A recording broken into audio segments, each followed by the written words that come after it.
জামালপুরে ঊর্ধ্বমুখী সবজির বাজার। সপ্তাহ ব্যবধানে বেড়েছে সব ধরনের সবজির দাম। জেলার বাজার পরিস্থিতির আরও খবর জানাতে এই মুহূর্তে শহরের আনন্দবাজার সবজির বাজারে আছেন সহকর্মী জাহাঙ্গীর আলম। সরাসরি যাচ্ছি তার কাছে। জাহাঙ্গীর,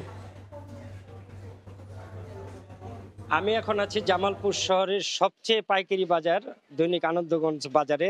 এই বাজারে নিত্য প্রয়োজনীয় যে জিনিস মানুষের ক্রয় ক্ষমতার বাইরে চলে যাচ্ছে দিন দিন। এখানে শাক সবজি এবং তরিতরকারির দাম দিন দিন বৃদ্ধি পাচ্ছে।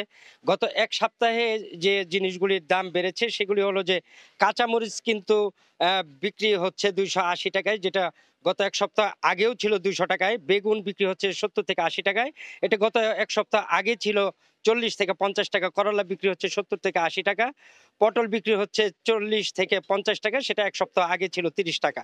শসা বিক্রি হচ্ছে 40 থেকে 50 টাকা, এটা 40 টাকায় ছিল গত এক সপ্তাহ আগেও। বটবডি এখন বিক্রি হচ্ছে 50-60 টাকায়। পেঁয়াজ বিক্রি হচ্ছে 102 টাকা, যেটা গত সপ্তাহে ছিল 100 টাকায়।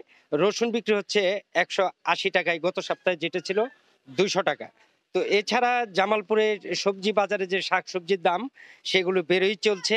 তো আদার দাম কিছুটা কমেছে। গত সপ্তাহে যে আদা বিক্রি হয়েছে 280 টাকায়, সেটা আজকের বাজারে বিক্রি হচ্ছে 220 টাকায় এবং মুখে বিক্রি হচ্ছে 50 টাকা কেজি।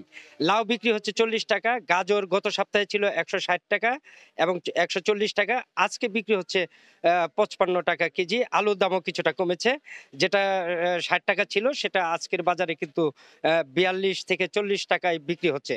তো আমরা ব্যবসায়ীদের সাথে কথা বলেছি, তারা বলেছেন যে নিত্য প্রয়োজনীয় জিনিস যেগুলি তরিতরকারি, বেগুন, আলু, যেগুলি কৃষি উৎপাদিত, সেগুলি এখন আর সেইভাবে আমদানি হচ্ছে না, যার কারণে এর দামগুলি বাড়ছে। তো ওপর দিকে যেটা আমদানি নির্ভরশীল যে পণ্যগুলি, সেগুলি কিন্তু রাস্তাঘাটে যে চাঁদাবাজি বন্ধ হওয়ার কারণে কিন্তু সেগুলোর দাম কমেছে।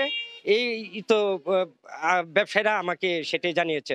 তো এই ছিল জামালপুর থেকে আমার কাছে সবজি এবং তরকারি বাজার থেকে সর্বশেষ।